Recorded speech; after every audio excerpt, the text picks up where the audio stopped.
let's do a makeup look using Ashley Shine products that I have dito sa aking drawer. So, let's go! Nalagyan ako ng, kumbaga, primer natin. So, ito na lang yung gamitin ko from Adorn. So, gagamitin natin itong si Ashley Shine Tinted Lip Balm. Maglalagay tayo ng base.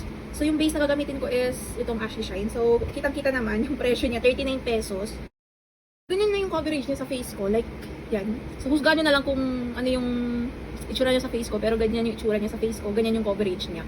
So, gagamit na tayo ng concealer. Lagay lang tayo dito sa, hindi ako marunong maglagay ng concealer sa under eyes. Pero try lang natin maglagay sa under eyes. Ibabad muna natin siguro yan. So, habang binababad natin yung concealer natin. So, gamit na tayo ng pangkilay. So, lagay na lang tayo siguro ng ito, concealer.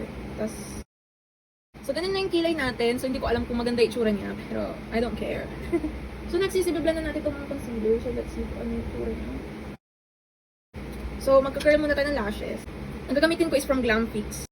Tapos, lagay tayo ng mascara. Next naman sa kabila, syempre. Next naman is, maglalagay na tayo ng eyeshadow. So, ito yung eyeshadow na gagamitin natin.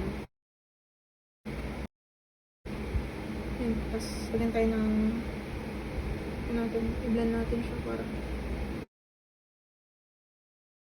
Tapos, maglagay din pala tayo ng shimmer.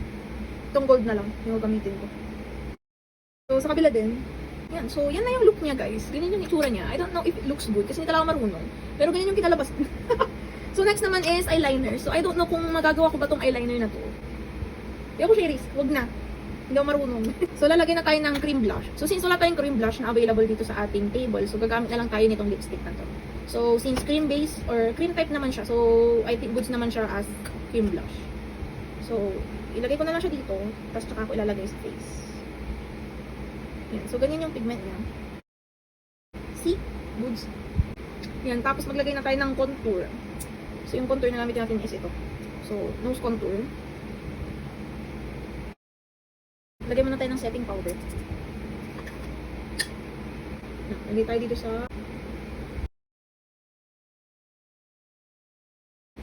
ito na lang din.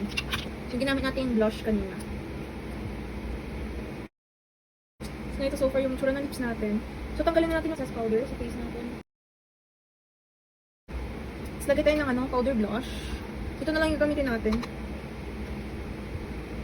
So, ito yung final look, guys. So, hindi ko alam kung maganda ba yung itsura ng ating makeup. Pero, here's the final look. So, I hope you like it. Sige na, bye-bye.